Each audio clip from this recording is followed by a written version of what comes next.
Assalamualaikum warahmatullahi wabarakatuh. Alhamdulillah, alhamdulillahirrahmanirrahim, wa binasta'in wa la umuri dunya waddin. Assalatu wassalamu ala asyrafil anbiya'i wal mursalin, sayyidina wa maulana Muhammadin wa ala alihi wasallam. Kepada Bapak Adrezo Pardimabas sekaligus pengampu MK Strategi Media Pembelajaran yang saya hormati dan teman-teman sekalian berbahagia. Di sini kami akan mempresentasikan metode pembelajaran pemberian tugas. Pengertian metode pembelajaran pemberian tugas. Metode pemberian tugas merupakan tugas atau pekerjaan yang sengaja diberikan kepada siswa untuk dilaksanakan dengan baik. Latihan itu diberikan kepada siswa untuk memberikan kesempatan kepada mereka menyelesaikan tugas yang didasarkan pada petunjuk langsung dari guru yang sudah dipersiapkan, sehingga dapat menjalani secara nyata dan melaksanakan tugas tersebut sampai tuntas. Tugas yang diberikan kepada siswa dapat diberikan secara perorangan atau kelompok. Metode pemberian tugas sebenarnya mempunyai kekuatan dan keterbatasan. Dari segi kekuatan, mengajar dengan menggunakan metode pemberian tugas manfaatnya adalah: yang pertama, membuat siswa aktif belajar.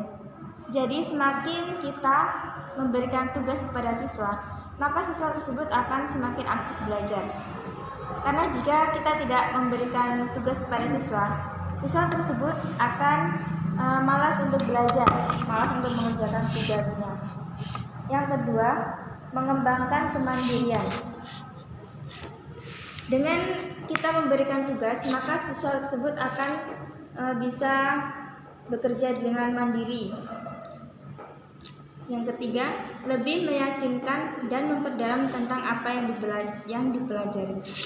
Sebagai guru, kita harus lebih memperdalam ilmu yang kita berikan kepada siswa, agar siswa tersebut dapat menangkap pelajaran yang diberikan oleh guru. Yang keempat, membina tanggung jawab dan disiplin. Di sini kita perlu menanamkan sikap tanggung jawab dan disiplin terhadap siswa sejak usia dini. Karena jika kita tidak menanamkan sifat ini, maka mereka nanti besarnya tidak akan memiliki rasa tanggung jawab dan disiplin. Yang kelima, membina kebiasaan siswa untuk mencari dan mengelola sendiri informasi. Di samping kekuatan, ada juga keterbatasan. Baik, selanjutnya akan dijelaskan oleh teman saya.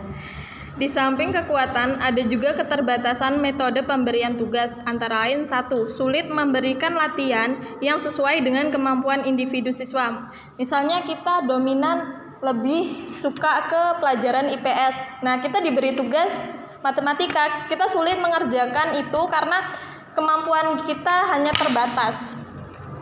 Terus yang kedua, tugas yang monoton akan membosankan siswa. Misalnya guru memberikan tugas terus-menerus dan hanya itu-itu saja, tidak ada kayak pengembangan seperti praktek atau pelatihan seperti itu. Sering memberikan soal-soal yang terlalu banyak dapat mengakibatkan siswa putus asa. Yang keempat, sulit mengontrol siswa apakah tugas dikerjakan sendiri atau orang lain.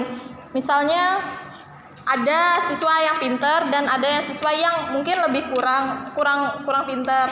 Nah, pasti kebanyakan nyontek yang pintar itu tersebut. Tugas kelompok hanya akan dikerjakan oleh siswa yang rajin dan yang pintar. Misalnya kita diberi tugas, nah saat masuk kelas, waktu sekolah, hanya itu saja yang berangkat dan hanya itu saja yang mengumpulkan.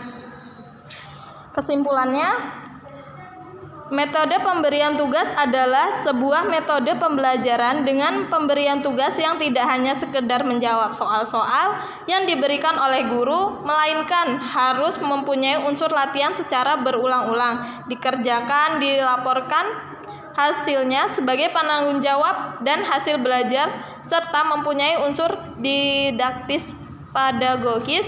Maksudnya didaktis pedagogis ini mempunyai strategi pembelajaran.